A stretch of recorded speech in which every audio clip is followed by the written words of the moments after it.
Hello दोस्तों, कैसे हो आप सभी। स्वागत है आपका मेरी नई वीडियो में, जिसमें हम वॉल्यूम नंबर 3 की ट्रांसक्रिप्शन नंबर 45 करेंगे। So be ready. 3, 2, 1 start. Madam deputy chairman, from the speeches which the Honorable Minister for Planning made in the House and in the other House, and from a perusal of the note which has been circulated to us regarding the progress that has been made in the 10th 5-year plan and the various statements of the government and the planning commission, I have a telling that the government of India is trying to assuage the feeling of dissatisfaction in the country through promises of bright future, promises of better effort, and journal promise that everything is going to turn out all right and that there need not be any fear or anxiety in the country. Madam, while saying this, I realize that the country has made certain progress in the development of our economy during the last decade. Industrial production has increased, agricultural production has increased, the productivity capacity has been built up, and we have also got employment opportunities being created. Above all, we have gained valuable experience to the development of our economy, especially in planning, and these are all to the credit side of the plan. Unfortunately, madam, the price that we have paid for this progress is rather heavy. The imbalances that we have credited and likely to go out of control unless definite steps are taken to see that the imbalances are corrected at the earliest opportunity. The problem of the distribution of income that is generated as a result of the development efforts is the country is a perennial question and comes up again and again in one form or the other before the house, and through I realize that no definite opinion is possible unless we have got some authoritative data and analysis on the subject. There is clear indication of the fact that if not economic wealth, at least economic power is being concentrated in fewer and fewer hands.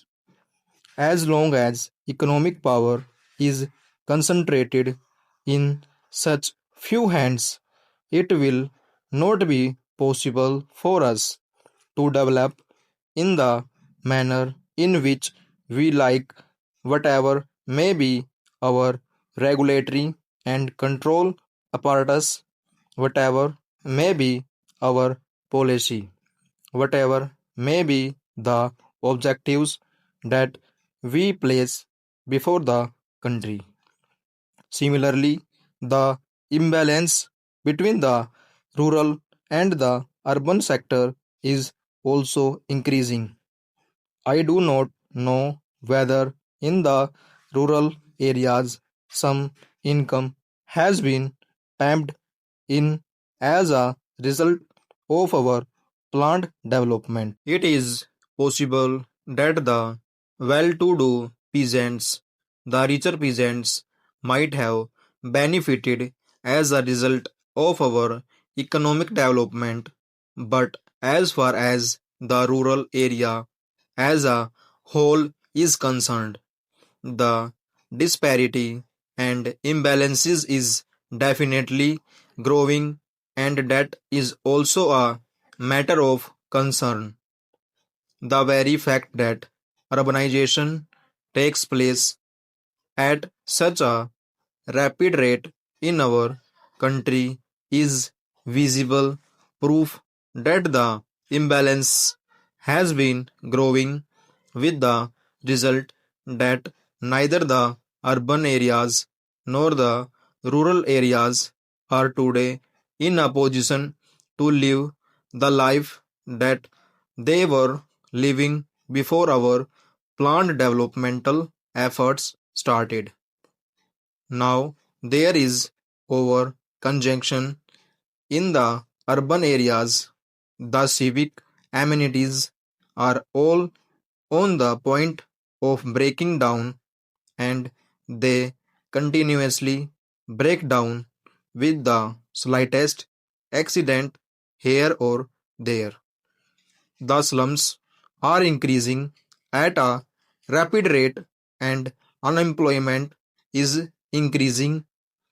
Whatever may be the figures regarding crimes, etc., that may be published by the government, there is a definite impression in the country that the crime situation is also deteriorating.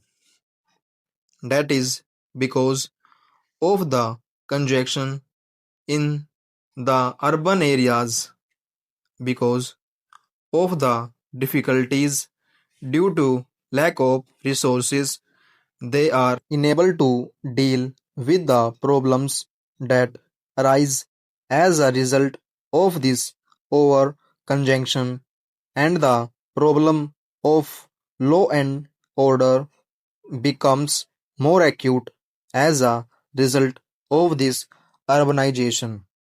Thirdly, the question of unemployment has also taken a rather serious turn, and when the government spokesman addresses homilies to others regarding the hesitation against high prices and higher taxes, they completely forget that year by year one earner has to be support more and more people, and we have got the authority of no less a person than the planning minister himself to say that the real income of the earner, at least in the lower income groups, has not risen, and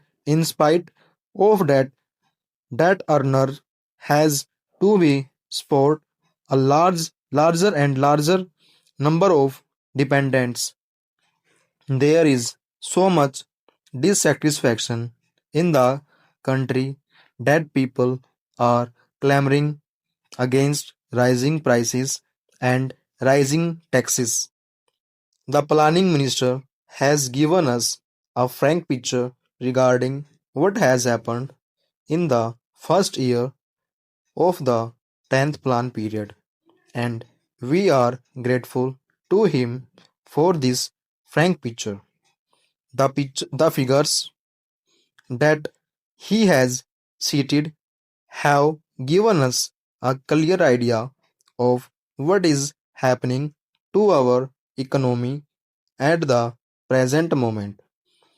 But he has tried to strike a note of optimism.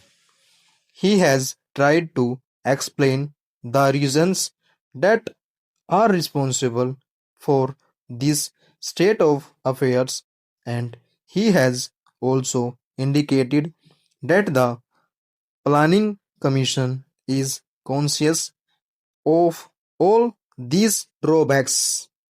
Full stop.